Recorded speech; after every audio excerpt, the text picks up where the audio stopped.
mentioned by now that the front of the restaurant had a disabled ramp coming up to the doors. It was long because the building was on a raised foundation. This is important. Now, I didn't really notice it at the time, but one of the men took my cook to the other side of the ramp, down at the end, and was chatting with him over a cigarette. I was behind the railing at the top of the platform where the ramp plateaued. Luckily, the other man and the woman were on the other side of the railing, about 5 feet below, but in front of me. We were having some small talk, and they started to ask some personal questions, such as if I lived in the area, if I smoked weed, how old I was, etc.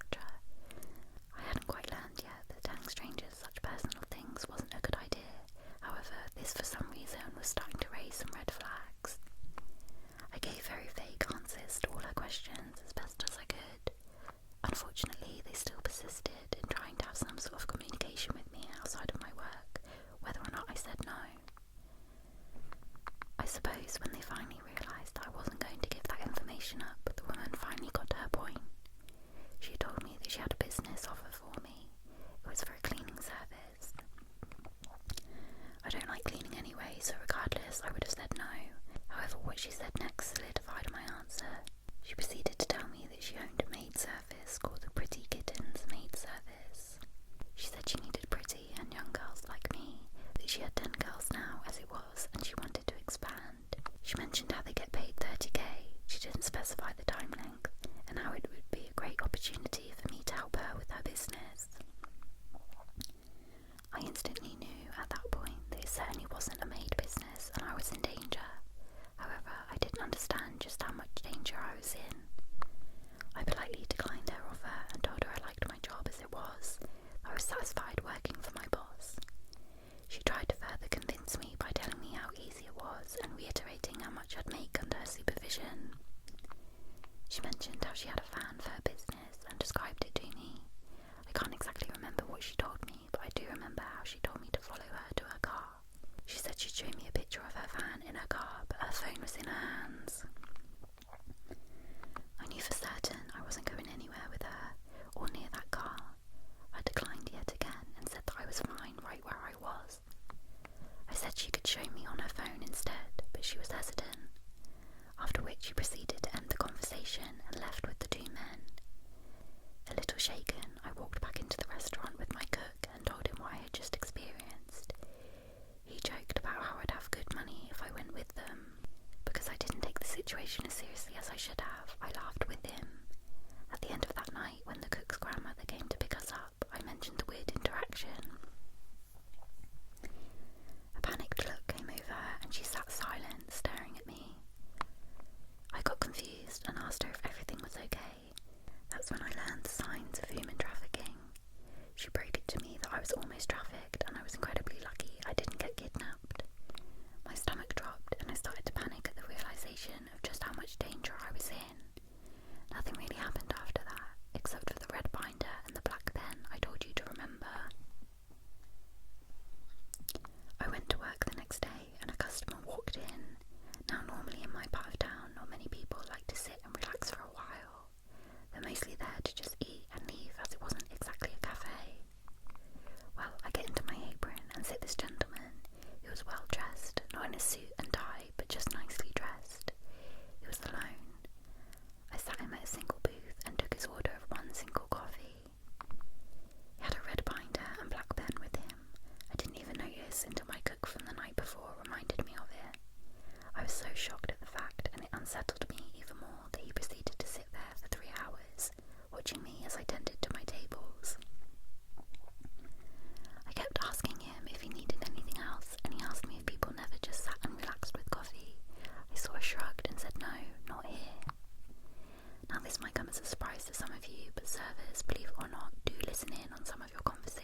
so glad that she listened to her gut and did the right thing.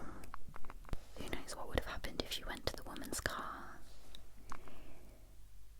Also, with the maid service, always reminds me of Desperate Housewives.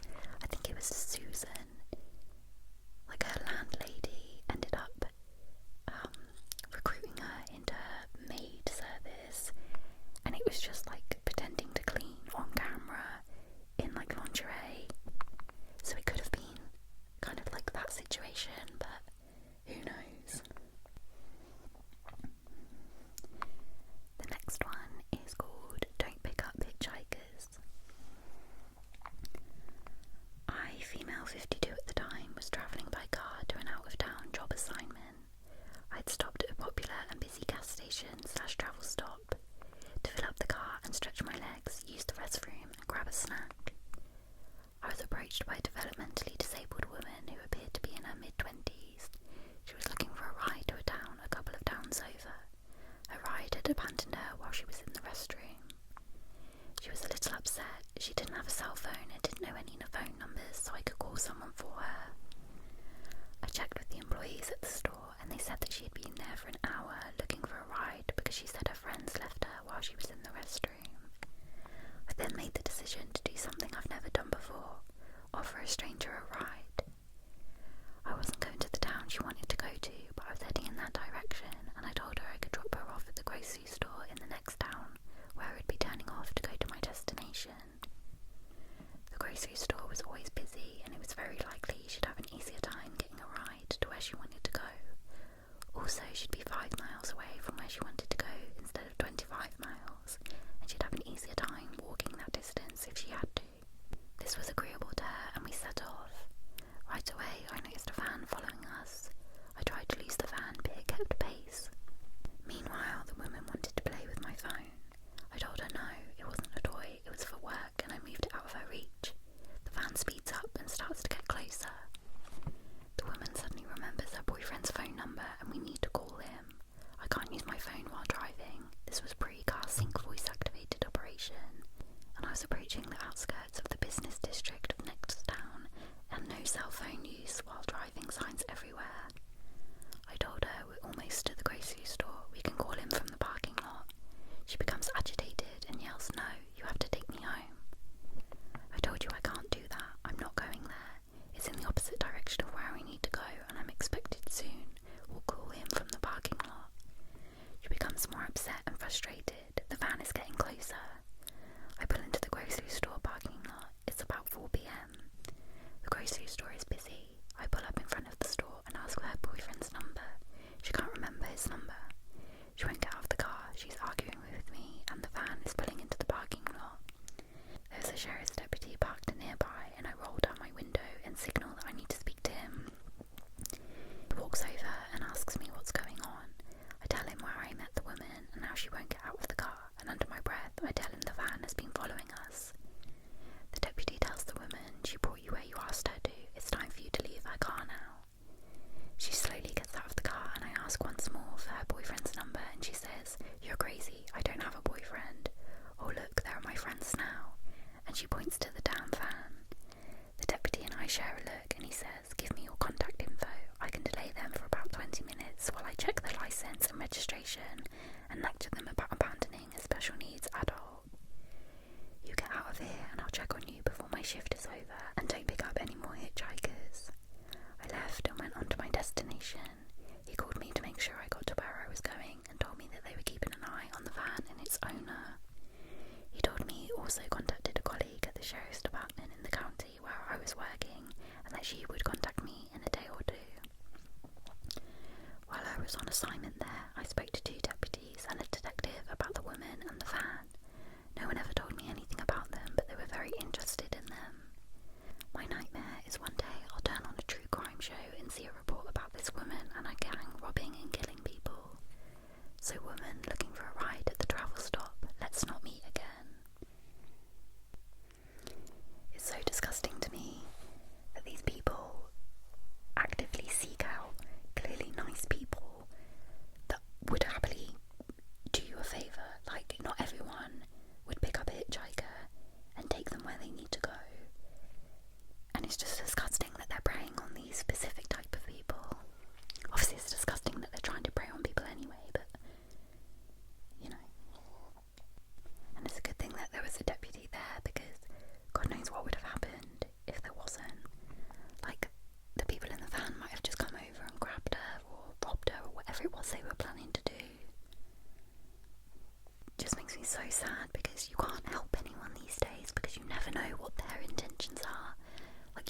is very close to the border between our home country and the neighbouring country, and in the neighbouring country the rents are way lower.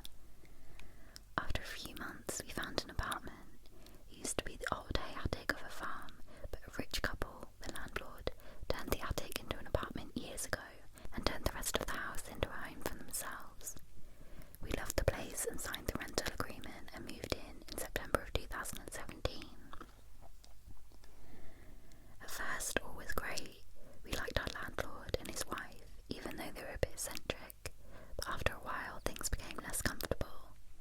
The landlord would blast loud music at all hours of the night. If we asked him to fix something, he would show up at 2 a.m. He constantly bragged about how he kicked out the previous tenants after they told him that the rent was too high. When rats infested our roof/ceiling and created holes that went straight outside, he'd use expanding foam to kill them, trapping the rats in the process, which led to them dying and decomposing in the ceiling. And most importantly, he would knock on our door for minutes on end, and if we didn't answer, he would stand underneath our window and yell our names. Like he knew we were there, but ignoring him. Once he even got into the apartment without permission. I got home and was sweaty as hell, so I walked straight into the bathroom, which was located on the left side of the entrance. When I came out wrapped in a towel and walked towards the living room, he suddenly came through the front door. I asked him what he was doing here, and he told me he left his key in our house after a visit, even though he used that key to get in. The last points finally clicked when we moved out.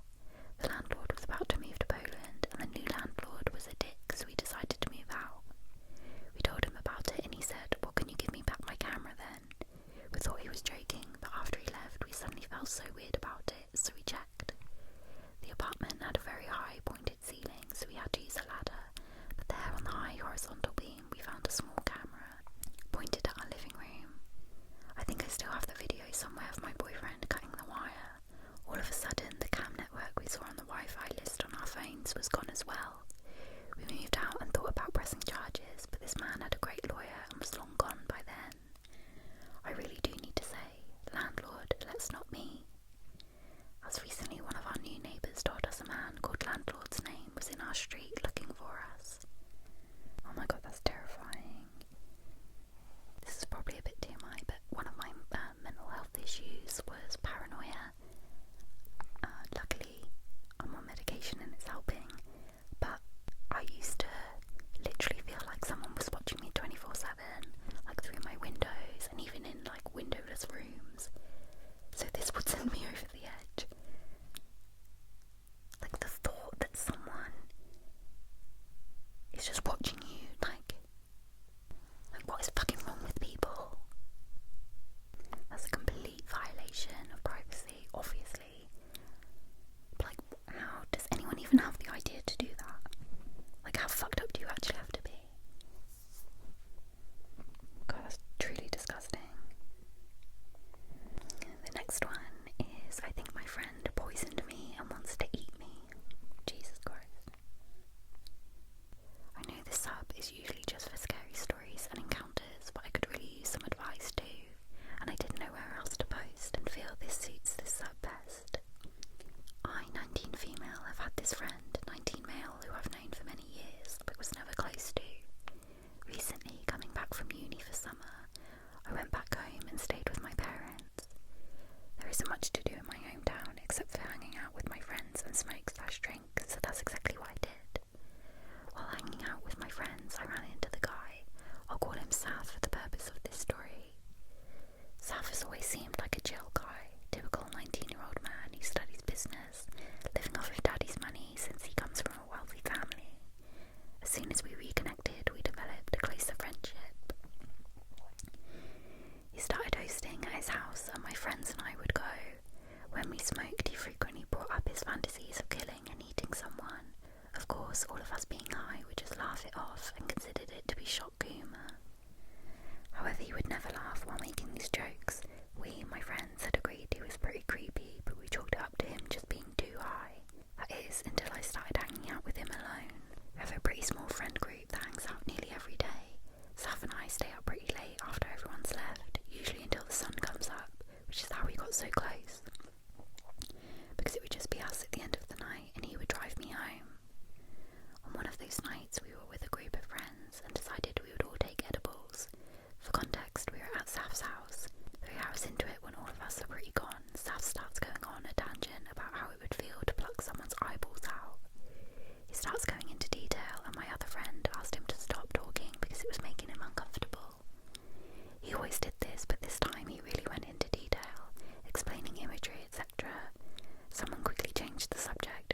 went on. About an hour later, my friend and I decided to look at the fridge for the munchies.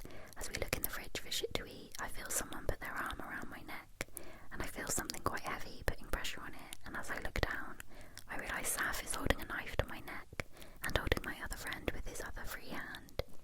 "What are you guys doing?" he asks.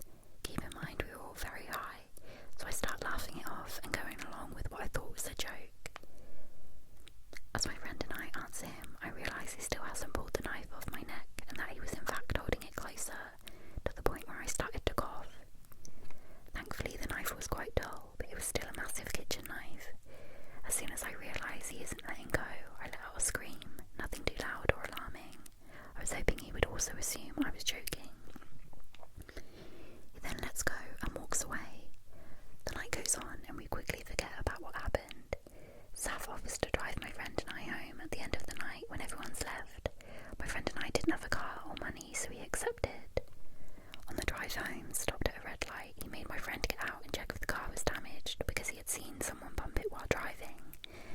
Neither my friend nor I saw this, but my friend got out of the car anyway and checks. As he tries to open the back door to get in the car again, Saf locks it.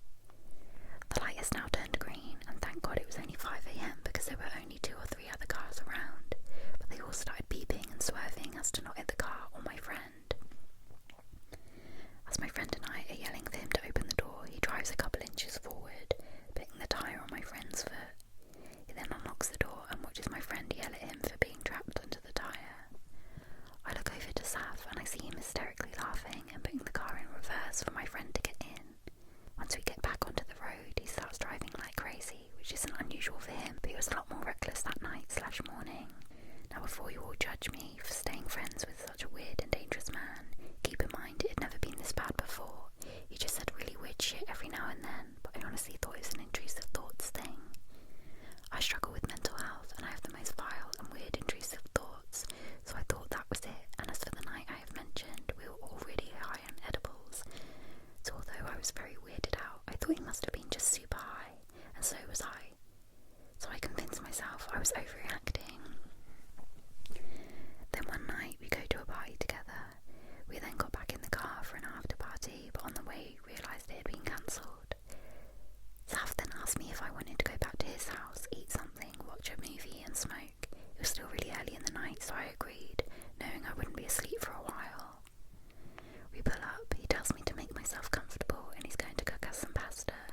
Do you see where this is going, lol? So I sit down, turn on a movie and wait.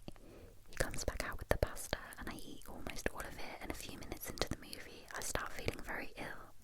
I mention this to Saf and he says it's probably just because I drank, but I only drank very little at the party, which was around 3 hours ago at this point, and haven't thrown up or felt nauseous from alcohol in years.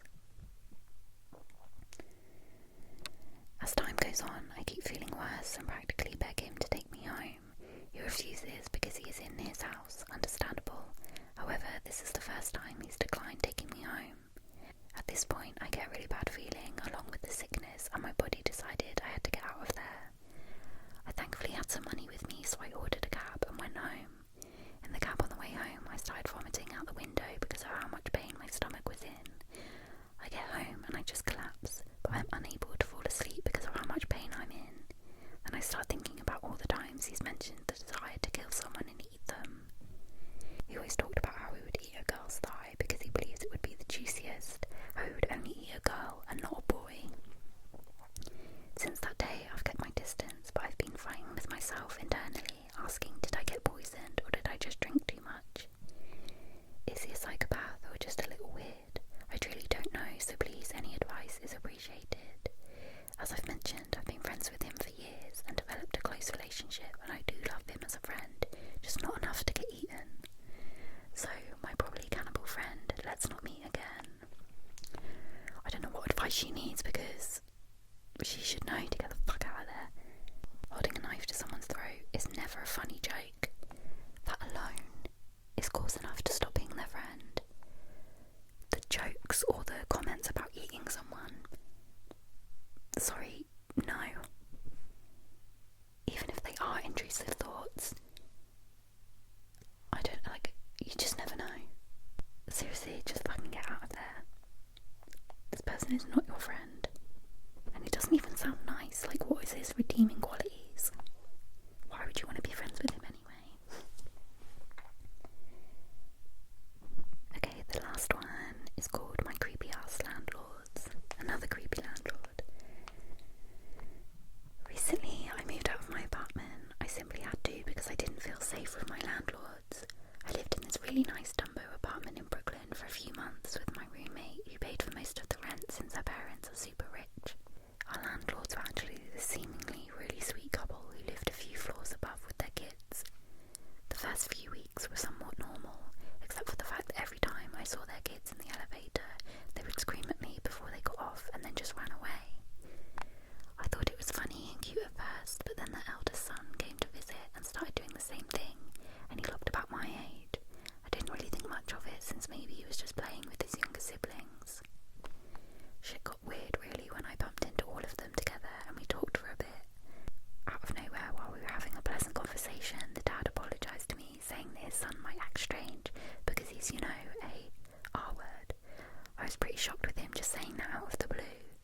I paused for a bit and I can't really remember what I said, but remember just wanting to get the hell out of this conversation now. A few days later, I bump into the dad again in the elevator. I was pretty standoffish and he was just talking about how great my apartment is and how much of a generous guy he is for giving us such a low rate. Then he asked if I could babysit his kids, as he and his wife and his eldest son would be at a dinner. I said no at first, but he counter-offered, saying he'd pay $150 an hour, and being the greedy idiot that I am, I agreed. This is where I fucked up. When I get to his place, I was speechless. His apartment wrapped around the entire floor of the building. It was the nicest apartment I would ever see, that's for sure. About an hour in, everything was normal. I was playing some fighting game with his kids when we suddenly heard the front door slam. I told them to stay there as I peeked to see what was going on, and I see the dad falling all over the place, clearly drunk as hell. He started walking toward me, and at the last minute he fell face first onto the couch. I must have popped a blood vessel trying to hold in my laughter. He asked if he was okay and walked over to assist him. He then turned around and looked at me and said, "My wife will let us, please." When I tried asking what, his wife walked up to me, thanked me, paid me, and told me to come back another time. I just kind of went back to my apartment in shock, wondering what the fuck just happened, and I definitely wasn't going back. I told my roommate, and she told me that she also bumped into the dad, and he told her, "My wife is cool, just so you know," with no explanation, and just left. At this point, we knew that we sure as hell were not renewing our lease. We didn't see our landlords until our final month. We kind of joked to our friends about how our landlords were creepy cucks. The next time I see them was actually with my boyfriend, who was well aware of what they were trying to do. It was an intensely awkward elevator ride, as when they saw us in there, they just went quiet and smiled and nodded at us repeatedly. As we stepped out of the elevator, the dad shouts hey to us and winks at me as the door closed. After that, I asked my boyfriend to stay with us for the remainder of our lease, because at this point my roommate and I were freaked the fuck out. Our final and creepiest encounter was a few days before moving out. My roommate walked out the apartment and both the landlords were sitting in front of the elevators waiting for us. She said they started sobbing when they saw her and then begged us to stay. They apparently apologised for making us uncomfortable and said they thought we were the pretty young girls they were waiting for. She didn't say a word to them and got on the elevator and called me to warn me they were outside, and then they started to knock. My boyfriend answered and said when the guy saw him he asked if I was here. Of course my boyfriend said no, but they tried walking in anyway. I walked out my room saying I'll call the police if they don't leave, and they begged me not to and ran out the apartment. A few days ago we get a text from a random number saying we could live there for 6 months free if we just gave them a few nights. Of course, blocked and deleted. The whole thing was such an uncomfortable experience living there all those months, especially knowing they had keys to our apartment. Oh my god. To be honest, just like the other landlord story, I wouldn't be surprised if this one had cameras in there. Like if you're a couple that wants to like date other people or whatever, that's up to you. You do you. But like, don't bring unsuspecting people into it, especially not your tenants. Like, they're just there for like somewhere to live. They don't want to take you